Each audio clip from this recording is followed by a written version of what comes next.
¿Qué regula? Es como el eje, muy bien, no es eje otalámico,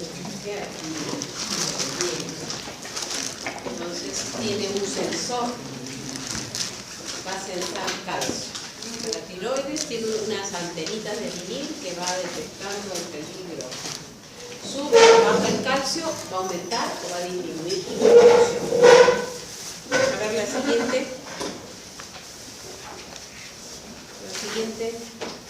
¿Dónde ahí es? Ya. La siguiente. Bueno, vamos a ver un caso clínico. ¿Ya? Luego discutimos la fisiología del calcio, cómo se utiliza el calcio, y luego la patología. La patología la vamos a descubrir en base al calcio. O es hipercalcemia o es hipocalcemia. Y ya hay un montón de causas, ¿no?, que van a determinar la hipercalcemia y la hipocalcemia. ¿Cuáles serían las causas de hipercalcemia? ¿Cuál podría ser? Hipercalcemia. ¿Por qué habría hipercalcemia? Un tumor en la paratiroides. Un tumor en la paratiroides. ¿Por qué? ¿Por qué estaría elevado el calcio en sangre? ¿De dónde sale ese calcio? ¿Por qué va a la sangre? Del hueso, ¿no? Principalmente del hueso. ¿Para qué hay hipercalcemia? ¿Por qué entonces dónde está el mayor depósito de calcio en nuestro cuerpo? El hueso. ¿Cuánto? ¿Cuánto creen? 99%. ¿Cuánto de calcio tenemos en sangre?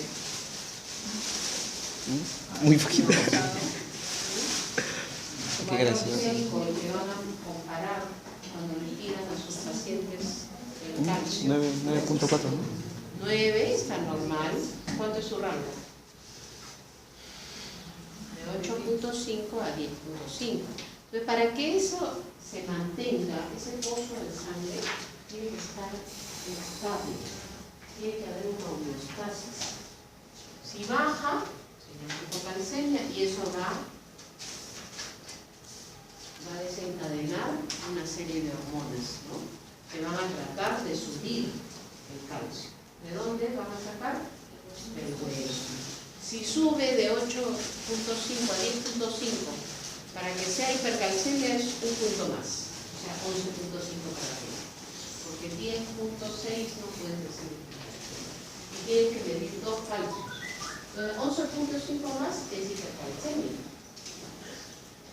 Para que baje, para que vuelva. Inmediatamente tu cuerpo empieza a despertar una maquinaria que va a tratar de bajar ese calcio. Entonces van a entrar en juego muchas hormonas. ¿Qué hormonas? ¿Cuál podría ser? Jorge. Puede ser la calcitonina. Calcitonina, muy bien. La calcitonina baja el calcio, ¿no? ¿Cuál la sube principalmente? ¿Qué hace la PTH? ¿Por qué? Resorción ósea. ¿Quién activa? Activa el resoplazo. ¿Quién más sube el calcio? La vitamina D. Vitamina D3, muy bien. El metabolito activo, acuérdense, la 1,25 Dihidro, casi. vitamina D3, ¿no? Vamos, la siguiente. Entonces, básicamente de eso se trata la clase. Cómo se maneja el calcio en nuestro cuerpo, ¿ya? Y este es un casito que vimos en el hospital, un varón de 27 años, que procedente de Chiclayo. Nació y vive allá. Técnico de administración de empresas, desocupado. Sus funciones biológicas, mucho sueño, estaba bajando de peso, en 2 años bajó 5 kilos, el resto no contributorio. 4 años antes de su ingreso, él se quejaba de dolor óseo. Decía que su cuerpo le dolía, principalmente los muslos, y cuando resbala, se hace una fisura en la cadera. entonces siempre se quejaba del dolor en la cadera. Luego aumenta 3 años antes del ingreso, más dolor de espalda, de rodillas, vuelve a darse un resbalón y se fisura el hueso sacro. ¿Eso es normal? Un pequeño resbalón te fisuras un hueso tan importante de la cadera. No es normal. Entonces hay algo que está pasando ahí. ¿Por qué se fracturaría el hueso? Fisuraría. Un hueso normal, falta de calcio. Muy bien, no hay mineral óseo. Entonces algo está descalcificando este hueso. 2 años antes de su ingreso, cansancio, astenia, hipersomnio. O sea, ya hay un trastorno también del estado de conciencia. Hay mucho sueño.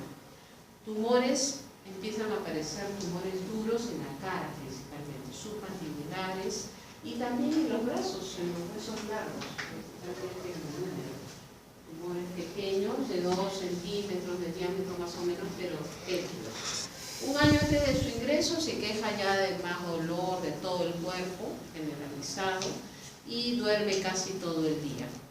Eso tampoco no es normal, ¿no? Que duerma casi todo el día. Le dan un empujón, que sale a la calle, un perro lo asusta, le dan un empujón y se fractura el húmero. Y con esa fractura le tuvieron que poner clavos. Tuvieron que hacer una intervención quirúrgica porque era una fractura grave, desplazada. Cuando viene la siguiente, cuando viene su control de la fractura, a ver la siguiente, le encuentran que esa fractura no había solidificado. La siguiente. Estos son los tumores que 2 años antes ya quejaba él, en la cara. Y la siguiente.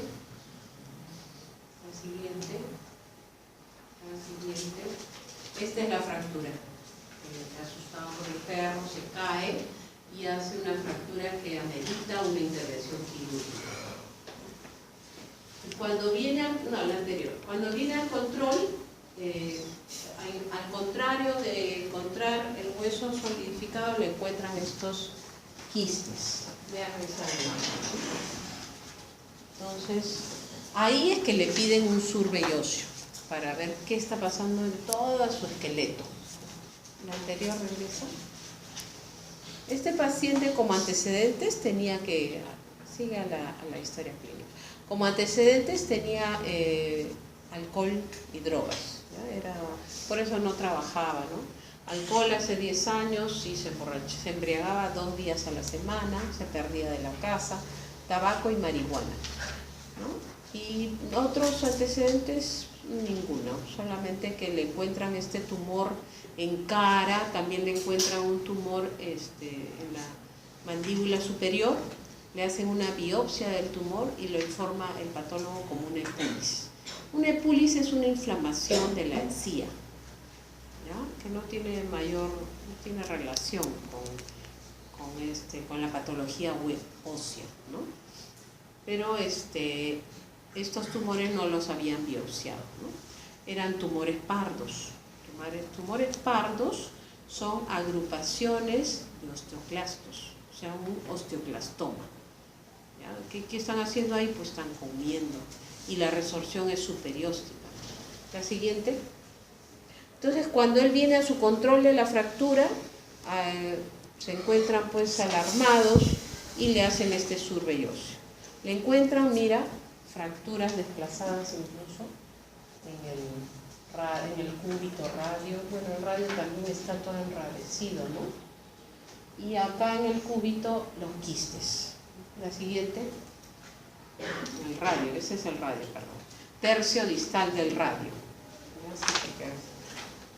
Le encuentran principalmente comprometidos los huesos distales del brazo, del radio. La siguiente.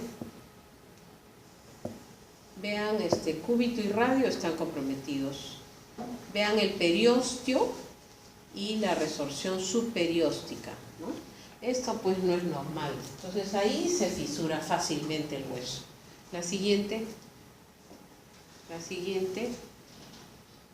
Estos quistes en el cráneo también le encuentran en la calota craneana un patrón difuso de osteopenia. La siguiente. Y unas imágenes típicas de sal y pimienta. sal y pimienta. La siguiente, que es típico de la osteitis fibrosa quística. La siguiente, en las piernas igualmente hay una rarificación de los huesos, no hay mineral óseo y los huesos se encurvan incluso. La siguiente, mayor resorción. La siguiente, mayor resorción y un fémur arqueado. ¿Lo ven, no? Y no hay mineral óseo. La siguiente. Estos tremendos quistes es de la resorción ósea, ¿no? Prácticamente huecos, no hay mineral. La siguiente, entonces solo queda el periósteo. Y también tenía fracturas patológicas en las piernas, por eso es que el paciente cojeaba. La siguiente, y nadie le hacía caso pues por su estilo de vida, ¿no? Él se perdía de la casa. La siguiente. Entonces, ¿cómo funciona este mineral? La siguiente. Principalmente está en hueso. Vean 1000 gramos de calcio en el hueso contra casi 1 gramo en sangre. Este es el pozo que debe estar estable. ¿Ya? No hay punterito, ¿no? Ya. Entonces, este pozo no debe bajar de 900 miligramos en tus 5 litros de sangre, debe estar circulando casi 1 gramo. Eso por decilitro, o sea, por 100 centímetros cúbicos, te da 8.5 a 10.5 miligramos. En total, 900 miligramos. ¿No? 1000 gramos, o sea, más de 1000 veces, pues, ¿no? 1000 veces sería. 1000 veces de la sangre está concentrado el calcio en el hueso. ¿Y en las células para qué sirve el calcio que entra a la célula? ¿Cuál es la función? Movimiento de vesículas. ¿Ah? Liberación, secreción de Vesículas. hormonas, ¿no? Secreción, liberación, está almacenado en vesículas y la hormona y el calcio entra y hace que esa vesícula se libere la hormona. También la contracción muscular. ¿Qué otra función tiene el calcio? En la célula. Pero fíjense que en la célula, ¿cuántos gramos hay? 1 gramo en sangre, 1000 gramos en hueso, 11 gramos en la célula, ¿no? A ver la siguiente, la siguiente, la siguiente, ya retrocedemos. ¿Qué función tiene el anterior? El hueso en el calcio en el cuerpo. El anterior, ¿qué función tiene? Principalmente la mineralización ósea. ¿Qué más? ¿Qué otra función tiene el calcio en el cuerpo? Para la coagulación sanguínea, para los factores de coagulación. ¿Para qué más? La contracción muscular, la transmisión nerviosa. Por eso es que hay calcio en la célula. La función nerviosa, la meiosis, la mitosis. Y la liberación de hormonas y neurotransmisores. La siguiente. Y vean cómo es el movimiento del calcio en el riñón. A ver, ¿cómo es? El calcio ingresa ¿por dónde? En la... No, ingresa al cuerpo en la dieta, ¿no? Ya. O también en pastillitas, ¿no? ¿Qué pastillas conocen de calcio? Carbonato de calcio, citrato de calcio. El citrato de calcio tiene mejor absorción, pero la pastillita tiene menor concentración de calcio cuando es citrato. Si te dice 1500 miligramos, calcio elemental solamente en el citrato va a ser 20%. El carbonato de calcio, si te dice 1500 miligramos, el 40% de calcio elemental. Ustedes tienen que recetar en base al calcio elemental. La ampolla también, no todo es calcio elemental, el 10% la ampollita. Cuando tienen que administrar gluconato de calcio, el paciente tiene una hipocalcemia severa, que le da hormigueos, leche posterior, tienen que poner gluconato de calcio. Y tienen que saber qué dosis tiene de calcio elemental. En base a esa le van a calcular por kilo de peso. Entonces entra por la boca. ¿Y de ahí qué pasa? ¿Dónde se absorbe?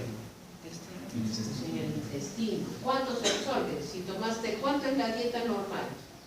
3 tazas al día, dicen, de leche. ¿Cuánto te da eso? 1500 gramos de calcio. 1500 miligramos, perdón. 1,5 gramos de calcio debe ser tu dieta. Si eres lactante, más. Si es gestante, más. 1 gramo a 1,5 gramos en promedio. Entonces, eso entra y del gramo, ¿cuánto se absorbe? ¿Y cómo es que se absorbe? ¿Qué necesita para absorberse? Vitamina D. Muy bien. ¿Cuánto se absorbe del gramo de calcio que le estás dando? ¿El gramo completito pasa a la sangre? No, solamente el 30%, o sea, 300 miligramos. Si en el día tienes que consumir 1 gramo, 300 miligramos va a entrar a la sangre. El resto se va a eliminar en las heces. Pero fíjense que hay un feedback, hay una circulación sanguínea, ¿no?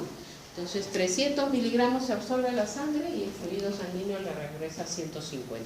Por eso es que en las heces vas a encontrar 850 miligramos al día de calcio, ¿ya? Este calcio pasa a la homeostasis del calcio, que tiene que mantenerse en 900 miligramos, 8.5 a 10.5 miligramos por decilitro. Y de la sangre va a pasar al riñón. ¿Cómo pasa al riñón? En el filtrado glomerular, ¿cierto? Y se filtra, ¿cuánto se filtra? 10 gramos al día. Si tú estás comiendo 1 gramo al día, 10 gramos estás filtrando, o sea que viene de la sangre, ¿ya? 10 gramos al día y le regresa a la sangre, se reabsorbe en el tubuli casi todo, 9.85, ¿no? Casi la totalidad de los 10 gramos, casi el 100%. Entonces filtra y se reabsorbe. La calciuria tiene que ser 150 miligramos por día. Esos valores tienes que saberlos cuando comparas en tu paciente, ¿no? Tienes que pedir, cuando hay alteraciones de calcio, hipercalcemia, tienes que pedir calciuria, ¿ya? No pedimos calcio en heces, pero ya sabes que tiene que haber, eso es lo normal. Si esto está incrementado, obvio que acá va a bajar, y si baja acá, la PTH se va a activar, ¿no es cierto? Porque la PTH intenta aumentar la resorción ósea, entonces intenta devolver calcio aquí, a costa de nuestro hueso. Nos descalcificamos. Entonces también tiene que ver cuánto está perdiendo. En una insuficiencia renal, ¿qué hay? ¿Hipercalcemia o hipocalcemia? En una insuficiencia renal crónica, hipocalcemia, porque el riñón no es capaz de reabsorber, entonces todo se pierde. Por lo tanto, también, ¿quién se va a activar? Por el riñón, por un daño renal. ¿Quién se va a activar? Si acaba de disminuir, pues, ¿quién se activa? La PTH. Entonces tú vas a tener un hiperparatiroidismo secundario a la insuficiencia renal. Y esos son los casos más frecuentes de hiperpara.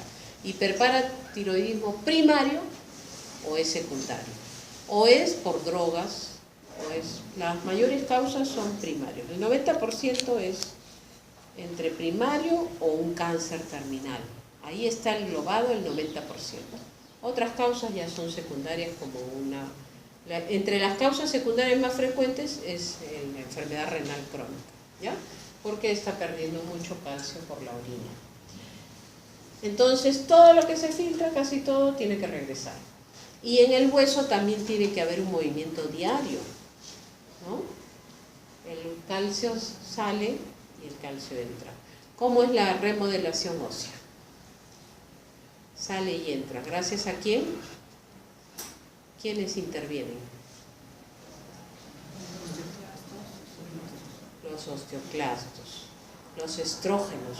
Los estrógenos también es una protección, evita la osteoporosis justamente, y la testosterona en el varón evita la osteoporosis con fracturas patológicas, una osteoporosis grave. Por eso la mujer, cuando entra en menopausia, puede tener una osteoporosis severa, ¿no? Entonces el estrógeno va a disminuir la actividad del osteoclasto. Entonces, si en el hueso, si acá el pocito que debe estar estable disminuye o sube, va a aumentar o incrementar la resorción ósea. Y cuando hay crecimiento óseo en los niños, ¿hasta cuándo forma su masa ósea? ¿Hasta qué edad?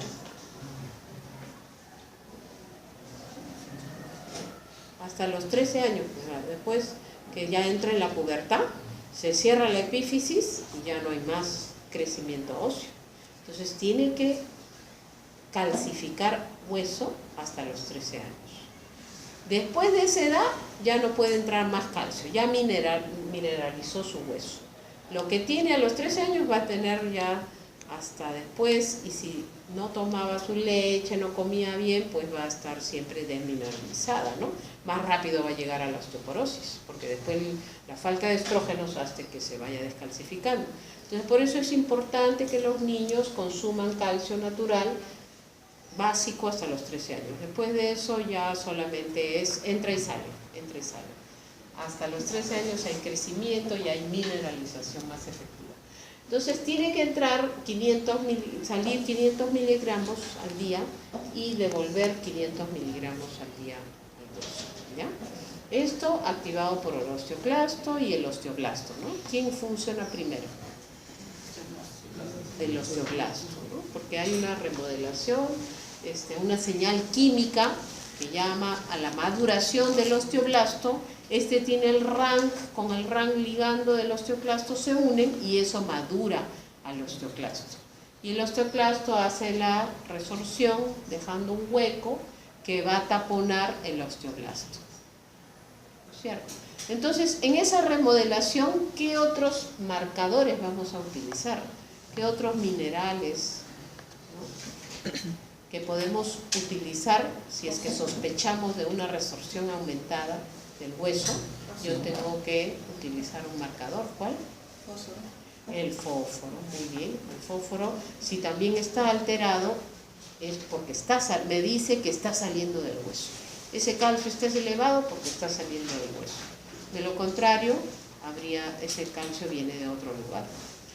Y podría ser también por una simple inmovilización, otras causas. ¿Quién más utilizamos como marcador? La fosfatasa alcalina. También se mueve junto con el calcio y el fósforo. La siguiente, entonces cuando sospechan de problemas óseos tienen que medir esos marcadores. Muy bien, cuando hay un problema de hipocalcemia, se activa la PTH, ¿verdad? La siguiente, el fósforo se mueve junto con el calcio. El calcio ligado a proteínas es la parte activa o la inactiva. ¿Cuál es el metabolito activo? ¿El que está ligado a proteínas o el libre? Está libre. El libre. Y ambos es 50%. 50% viaja libre y 50% viene ligado a proteínas. Y hay un 8% que es quelado, ¿no? ¿Quién quela el calcio? Por ejemplo, cuando comes estás haciendo tu quaker y le pones leche. Con el calor se quela, precipita el calcio, porque tiene antinutrientes. El fósforo, el calcio y el hierro son quelados con estos antinutrientes. Entonces no lo vas a absorber, lo vas a eliminar en las heces. Es importante lejos, consumir estos antinutrientes de las gaseosas, de los cereales, de la kiwicha, etcétera, lejos del calcio, ¿no? Ya lo pondrás fuera del fuego, le puedes poner tu lechecita a tu pote, pero no en el calor porque se va a quelar, ¿ya? Y en la sangre también va ligado al fósforo y a otros quelantes que disminuyen la fracción libre y disminuiría tu pocito de calcio en la sangre, habiendo una hipocalcemia que va a activar las otras hormonas, ¿no? Entonces, si tú mides calcio total, tienes que medir el calcio activo, que es el calcio libre. Tienes que corregirlo quitándole la fracción ligada a la albúmina, con esta fórmula, ¿no? Calcio medido más, le restas a 4, que es la albúmina normal en sangre, 4 menos la albúmina medida por 0.8.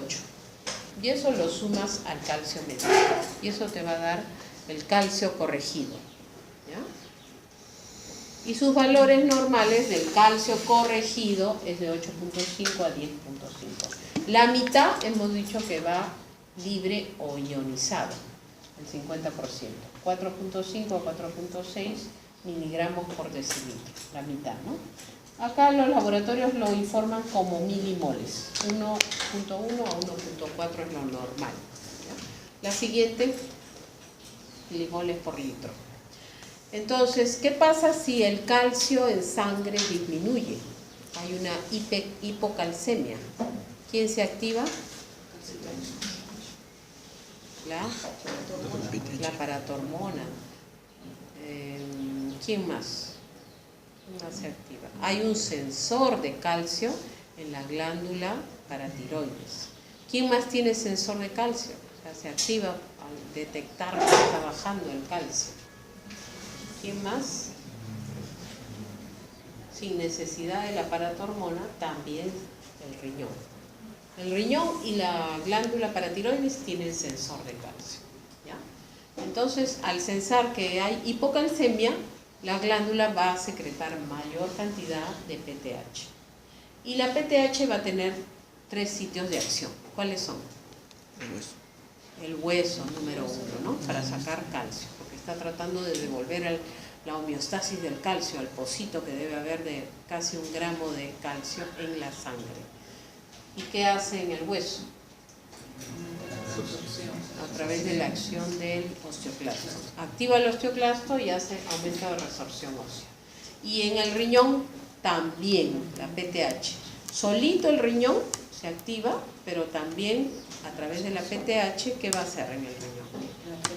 Va a aumentar la reabsorción. Si tuviera insuficiencia renal no podría hacer esta acción. Entonces aumenta la absorción de calcio, pero disminuye la reabsorción de fósforo, ¿ya? ¿Y qué más hace la PTH en el riñón? ¿Activa a quién? ¿A qué enzima activa? Alfa-hidroxilasa 1. La 1-alfa hidroxilasa, que va a ser la hidroxilación de la vitamina D. Entonces la vitamina D ingresa ¿por dónde ingresa? Al cuerpo. Por la boca y por la piel, muy bien. Ingresa por la boca como colecalciferol, no es la 1,25 hidroxivitamina D3, no es la hidroxi. Esta ya está hidroxilada. Ingresa, todavía no está hidroxilada. ¿Y dónde es la primera hidroxilación del colecalciferol? En el hígado, ¿cómo qué? Una hidroxilación, una, no dos, una. Entonces la 1 hidroxivitamina D3, ¿ya? Y esa hidroxilada va a pasar ¿a dónde? Al riñón, que a través de la enzima, la 1-alfa hidroxilasa, va a formar la 1,25 dihidroxivitamina D3. ¿Por dónde más entra? Me dijeron por la piel. ¿Cómo qué está en la piel? Por las radiaciones se activa ¿qué? ¿Qué molécula de la piel? 7-dihidrocolesterol. Esa molécula, por radiaciones solares, se va a formar una vitamina D no hidroxilada. Igual se absorbe a la sangre y va a pasar sus 2 hidroxilaciones, formando la vitamina D3 activa, que es el calcitriol. Ok, entonces cuando el calcio disminuye, la PTH va a activar a la 1-alfa hidroxilasa, que va a... ¿Quién disminuye? ¿Quién es el sustrato de la 1,25 dihidroxivitamina D3? ¿Quién es el sustrato? La 25. Primero es la 25. Creo que les dije a la 1, ¿no? No, primero es la 25. En el riñón sale la 1,25. Ya, porque la que dosamos en sangre es la 25 hidroxivitamina D3. Esa dosamos. No dosamos el calcitriol.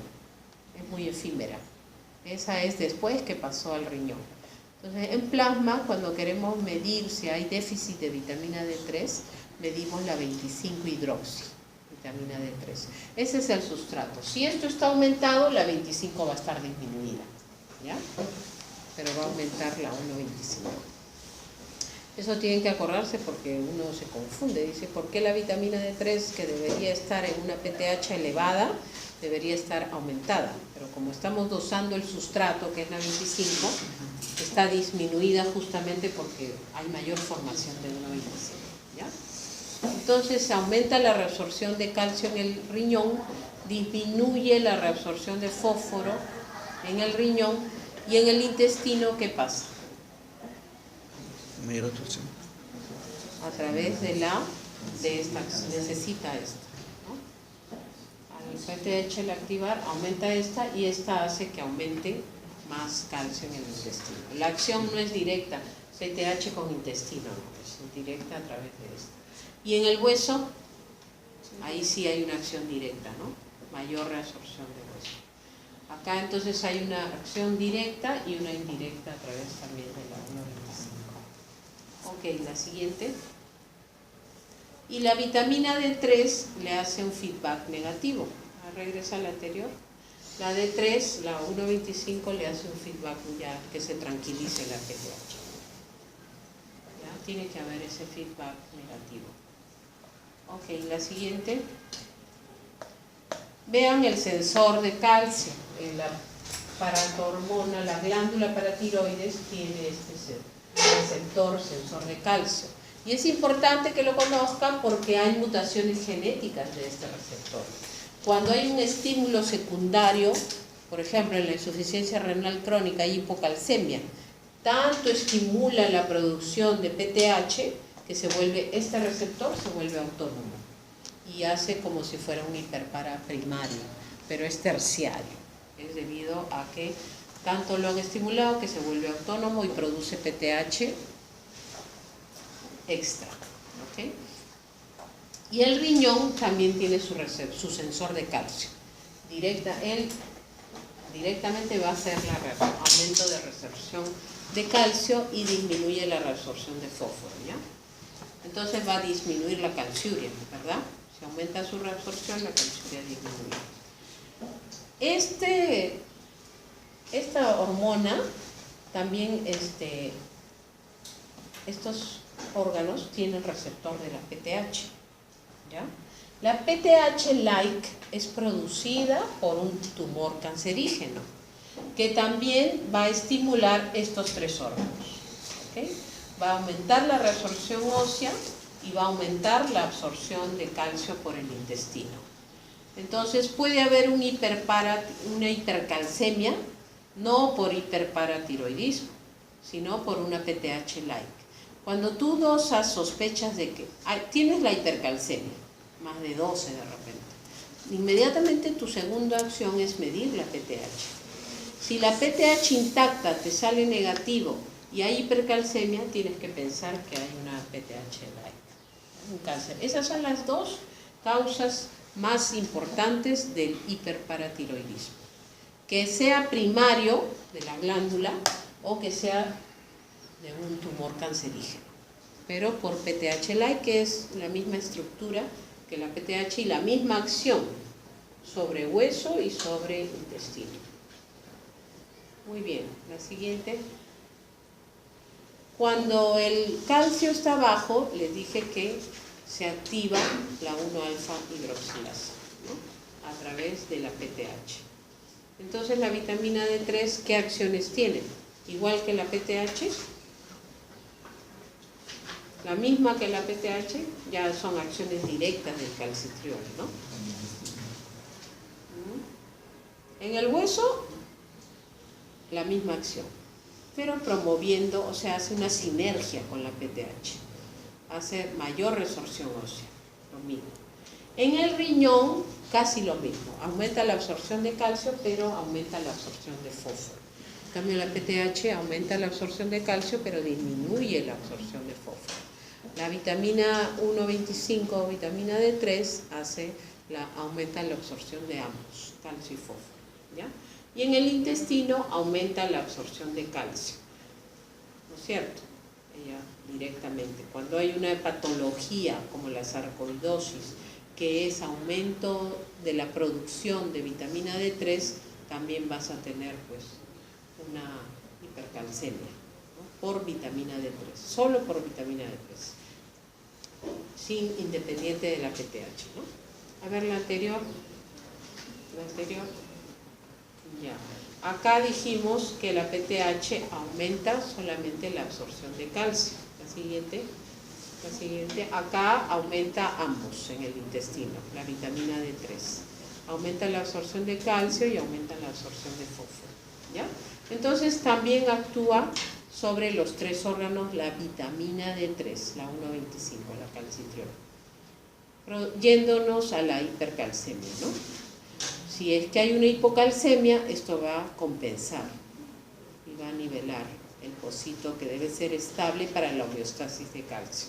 La siguiente, pero tienen que diferenciarlo pues la anterior, tienen que diferenciarlo si esto está tratando de compensar o es patología primaria, ¿no? Esta hipercalcemia es porque de repente te falta vitamina D3, aumenta la PTH. Cuando falta la vitamina D3, porque no comes tu hígado de bacalao, tu yema de huevo, te falta vitamina D3, ¿qué va a pasar?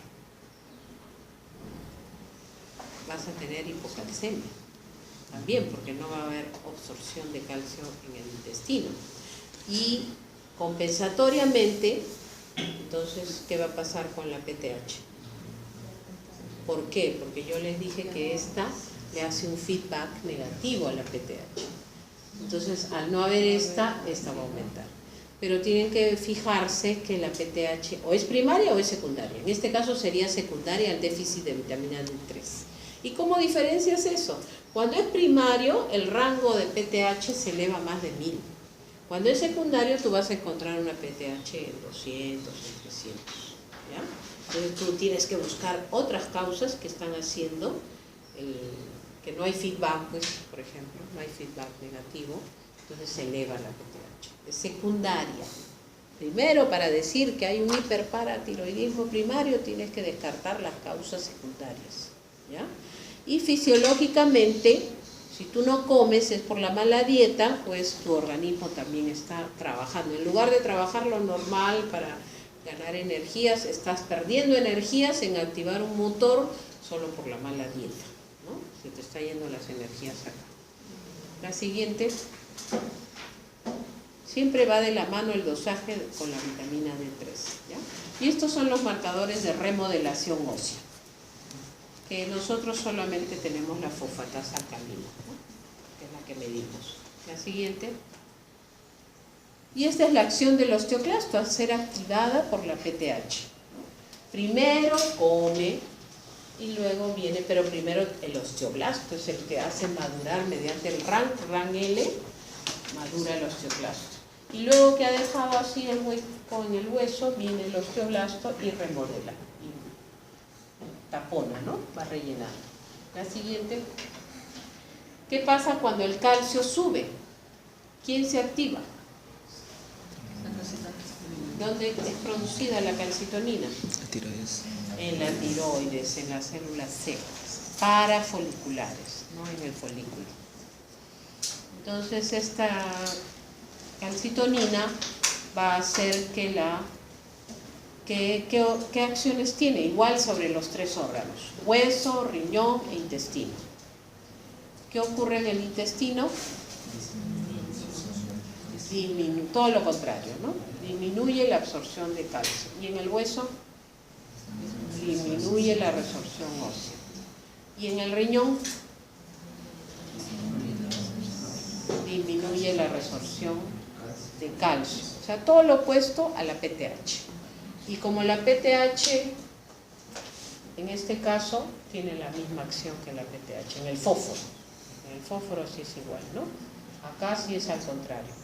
Entonces disminuye ambos, fósforo y calcio. Disminuye. Sería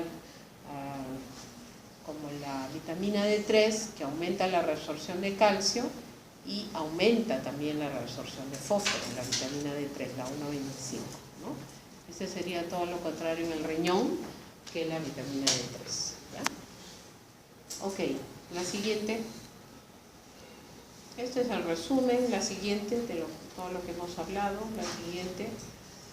Ahora, curiosamente, la calcitonina, cuando hay un problema de hipercalcemia, deberíamos dar calcitonina para disminuir la absorción de calcio por el intestino, ¿no? Para disminuir la resorción ósea, pero en vivo no funciona. Como medicación no la usamos. Solamente lo hidratamos, que elimine el calcio, forzamos al riñón a eliminarlo, porque si no pues va a haber depósitos de calcio en el cerebro, en el riñón, en las articulaciones, gota, ¿no? Se va a depositar en todos tus órganos el calcio. Entonces hay que forzar al riñón hidratándolo agresivamente, 1 litro por hora de cloruro de sodio. Le damos un poco de corticoide y le damos alendronato, un fijador de calcio. Con eso bajamos el calcio de la sangre en la hipercalcemia. Pero ¿cuál es el tratamiento? Si es un hiperparatiroidismo primario, ¿cuál es la primera elección de tratamiento? Tú puedes, por la emergencia, ir bajando el calcio con la hidratación, con el alendronato, pero ese no es el tratamiento, porque sigue pues la resorción ósea, ¿no? Sigue comiendo hueso y el calcio vuelve a subir y tendrías que volver a darle el alendronato y no sales. Eso se hace hasta que lo puedan operar. La primera elección es quirúrgica, en el caso de hiperparatiroidismo primario, ¿no? Y les dije que las dos principales causas de hipercalcemia es hiperparaprimario y cáncer terminal. Y un cáncer terminal lo vas a diferenciar fácilmente porque es un paciente conocido, que de años ya tiene cáncer y viene en su estado terminal haciendo hipercalcemia. En cambio, la hipercalcemia del hiperparaprimario es generalmente una persona joven que no tiene patología subyacente, no tiene enfermedad crónica y que está haciendo resorción ósea. ¿Qué otros síntomas tenía nuestro paciente? Las fracturas patológicas. Y a la actualidad ya ningún paciente llega en tan mal estado óseo. ¿Por qué? Porque la mayoría de mujeres a los 30 años ya le están pidiendo calcio por los estrógenos para evitar la osteoporosis. Como screening ya se hace calcio, al hombre igual. Entonces ya le detectas la hipercalcemia antes de que haga tremendas fracturas. Él, porque él, pues su estilo de vida lo hizo así, ¿no? Nadie le daba importancia. ¿Qué más tenía él, nuestro casito? Tenía hipercalcemia, tenía osteoporosis. La clínica que él presentaba era osteoporosis. ¿Qué más? Fracturas patológicas. Hipersomnia. Dormía todo el día, ¿no? Y ellos pensaban, está borrachito, decían. ¿Por qué? Porque el calcio también se deposita en el parénquima cerebral y dando trastornos de la conciencia, de la conciencia. Puede haber hasta psicosis, ¿ya? Puede haber somnolencia patológica. La siguiente. Entonces, las causas, primero tienes que diferenciar, ¿es una hipercalcemia aguda o crónica? Si es aguda, puede ser mortal. Una crisis hipercalcémica aguda lo mata. Dependerá de la edad del paciente, ¿no? Si es mayor, tú piensas en algo crónico, de repente un cáncer, una neoplasia. Depende de la patología subyacente, la comorbilidad. Si tiene otras enfermedades concurrentes, si es una enfermedad renal crónica, piensas en un secundarismo. El grado y duración de la velocidad de instalación de la hipercalcemia. Si es rápido, es algo agudo. Y eso puede ser mortal. Entonces, el cuadro clínico va a depender de eso. La mayoría de síntomas traducen alteraciones de todos los aparatos y sistemas donde se está depositando el calcio. Cardiovascular, puede haber hipertensión, taquifilaxia, taquicardia. En el sistema neuromuscular, miopatías, dolores, contracturas. En el sistema nervioso central, alteraciones de la conciencia. En el aparato digestivo, úlceras gástricas. La siguiente. Entonces la clínica va a depender de la hipercalcemia, en qué lugar se está depositando. Todavía no la anterior. Renal puede dar litiasis urinarias. Deben sospechar, si es un paciente que a cada rato va a la emergencia, lo tratas y sigue en la emergencia con cólicos renales, tienes que pedirle una PTH o un calcio, empiezas con el calcio sérico, ¿no? Litiasis, cuando se deposita, no solamente está en la vía urinaria, sino se está depositando en la parénquima renal, es una nefrocalcinosis. Y eso puede llevarlo a la insuficiencia renal, entonces su filtrado glomerular va disminuyendo. Va a tener una acidosis hiperclorémica y puede tener por depósitos de calcio, te daña los receptores de apoforina y te da una diabetes insípida nefrogénica. Tiene su vasopresina normal, tiene su hormona antidiurética, pero no funciona porque el receptor está dañado, ¿no? Entonces tienes que pensar en una diabetes insípida nefrogénica por depósitos de calcio. En el aparato gastrointestinal, anorexia, náuseas, vómitos, estreñimiento, colelitiasis, cálculos, ¿no? En la vía, en el coledo, con la vía biliar, una úlcera empieza a sangrar o puede haber hasta una pancreatitis, que podría ser también mortal. Depósitos de calcio en la córnea, en el cristalino, catarata, queratopatía, en las arterias va a haber hipertensión, vasoconstricción, isquemia, puede haber necrosis de la piel por isquemia. En el aparato articular, la gota, depósitos de calcio en la articulación, gota, condrocalcinosis, y en el músculo, miopatías, inflamación. En el sistema nervioso central puede llegar hasta la psicosis, la ataxia, la depresión, la letargia, neuromuscular, debilidad, miopatía, y cardiovascular, una disfunción endotelial. El QT corto es característico de una hipercalcemia, taquicardia, se acelera el corazón. Si es la clínica por la resorción ósea, por la PTH, la siguiente, te va a dar lo máximo grado de daño óseo, es la osteitis fibrosa quística, como vimos en nuestro paciente. Quiste y tumores pardos. Esos tumores de hueso que le encontraron en la cara, hueso malar, mandíbula, eran tumores pardos, o sea, osteoclastomas, ¿ya? Y los quistes, la osteitis fibrosa quística, por la resorción subperióstica de la PTH, de la hormona paratiroides. Entonces vas a ver osteopenia, osteoporosis, fracturas, tumores pardos, osteoesclerosis. La siguiente, y si es hipercalcemia debido a una PTH alta por déficit de vitamina D3, la vitamina D3 te va a llevar a disfunción endotelial también, el déficit de la vitamina D3. Te va a dar hiperglicemia, insulinoresistencia y una dislipidemia, problemas metabólicos, ¿ya? Y puede llevarte pues a estados aterotrombóticos, ¿no? Hipercoagulabilidad, disfunción endotelial, con hipertensión. Eso es debido al déficit de vitamina D3 que se acompaña en estos cuadros de hipercalcemia, ¿ya? Estaría siendo secundaria, una hiperparatiroidismo secundario a un déficit de vitamina D3, porque no hay quien le haga el feedback al negativo a la PTH. La siguiente, entonces la clínica va a depender, ¿no?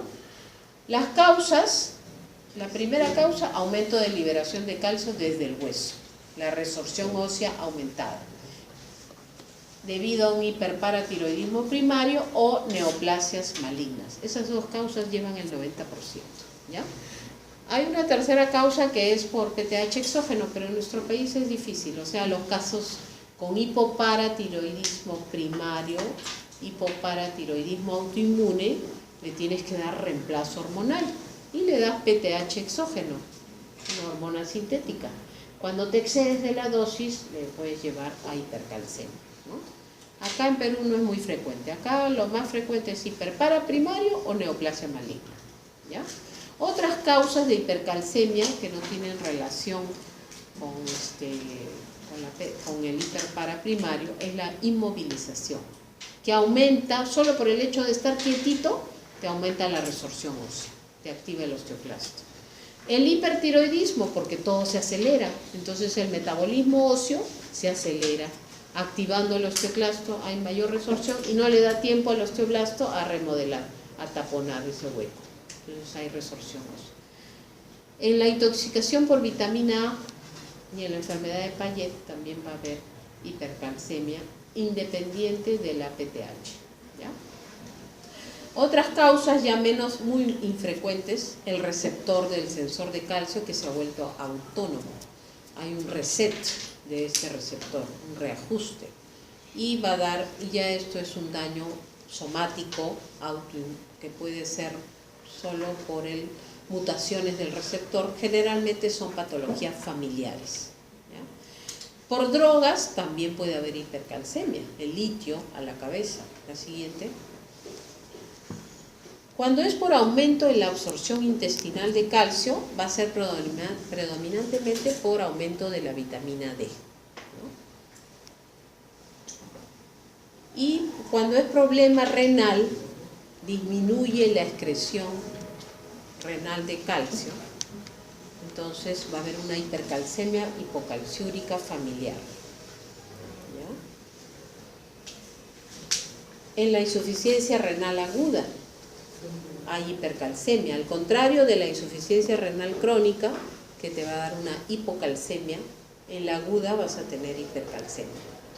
Cuando antiguamente se daba mucho tratamiento con leche y alcalinos, con la milanta, la leche de magnesia para las gastritis, para las úlceras, había muchos cuadros de hipercalcemia por estos alcalinos. ¿Ya? La siguiente.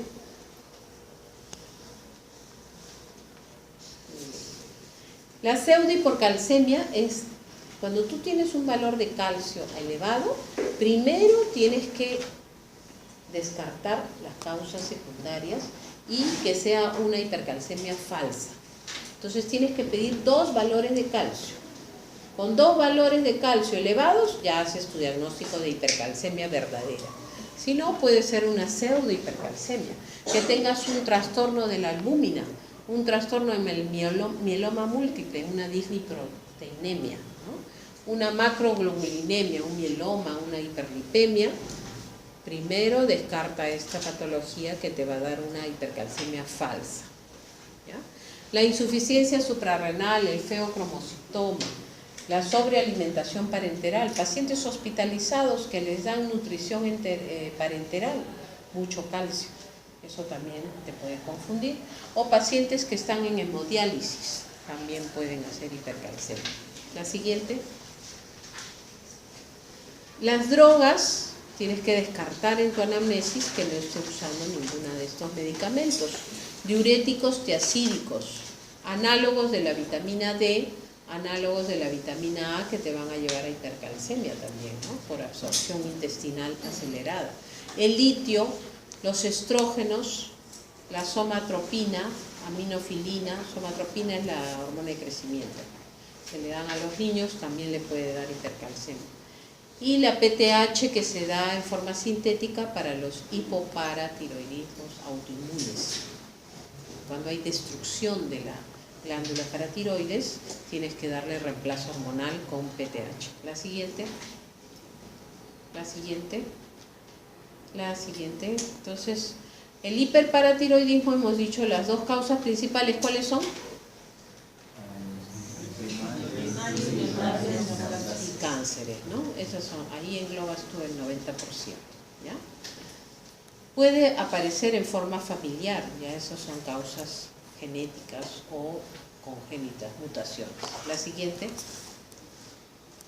Vas a diferenciar, te va a ayudar el valor de la PTH. En un hiperpara primario va a estar más de 1000, en un secundario va a estar menos de 300, 200. La siguiente. Por neoplasias, tampoco, a ver la anterior, tampoco se eleva. En hipercalcemias por neoplasias, la PTH la vas a encontrar normal o baja. Y es porque es la PTH-like. Acá vas a encontrar la PTH intacta, es la que pides. La intacta es la molécula del 1,84 aminoácido, no pides toda la molécula de la PTH. La siguiente. La siguiente. Entonces, ¿cuál es la clínica? Principalmente, hemos dicho, la siguiente. Lamentos, quejas, la siguiente, son síntomas atípicos. Dolor de huesos, cálculos, principalmente esas, quejas y lamentos psíquicos, trastornos psíquicos, ¿no? Dependerá de, como hemos dicho, en qué órgano está depositándose el calcio por la hipercalcemia. La siguiente.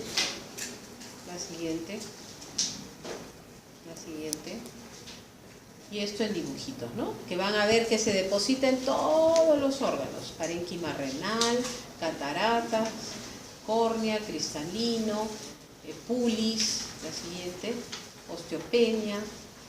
Ahora, la neoplasia endocrina múltiple la vas a sospechar en casos familiares.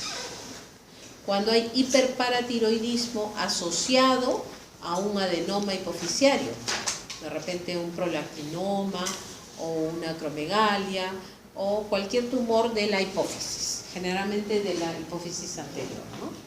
O de repente tumores hipoficiarios no funcionantes, pero le encuentras como hallazgo en una resonancia un tumor hipoficiario. Con un hiperparatiroidismo y un adenoma del páncreas, es la neoplasia múltiple endocrina tipo 1, el MEN1, ¿ya?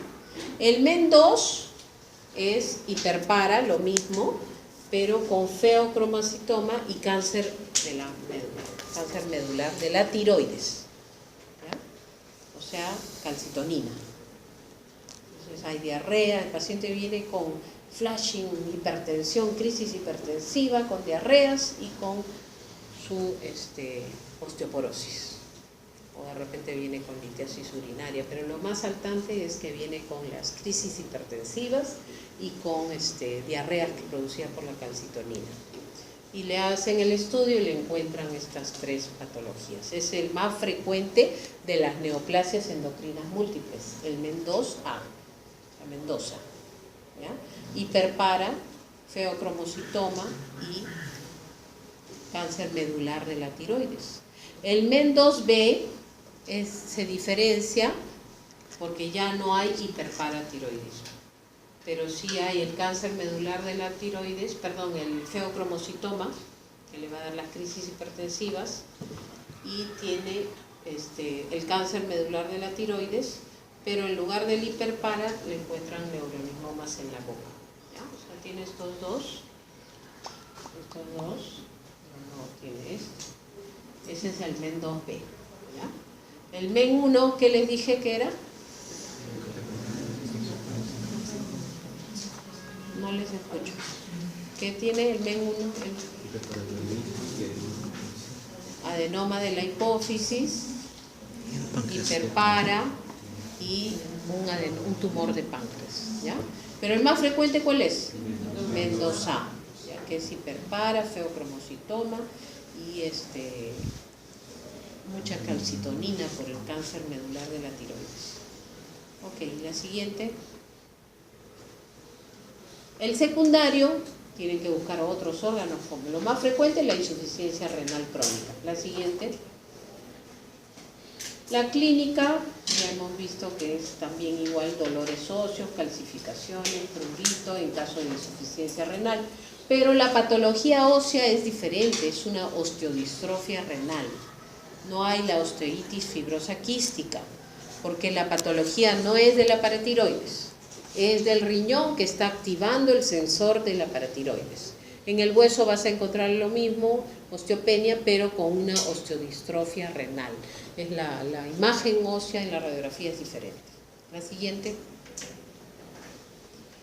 Y puede hacerse terciario, si es que el receptor se vuelve autónomo, produce su PTH autónomamente. La siguiente. Ahora vamos a ver lo relacionado a la hipocalcemia. La siguiente. Tienes que ver si depende de la PTH o depende de la vitamina D3 o depende del magnesio. La siguiente. Entonces, los trastornos de la paratiroides, lo más frecuente es por cirugías. Le han operado la tiroides y han llevado la paratiroides, generando un hipoparatiroidismo permanente. En los niños pequeñitos, Eso lo vas a detectar en niños recién nacidos o en la primera infancia. Cuando hay agenesia, ya es un trastorno congénito del desarrollo embrionario, una agenesia. No es lo más frecuente. La causa más frecuente de hipocalcemia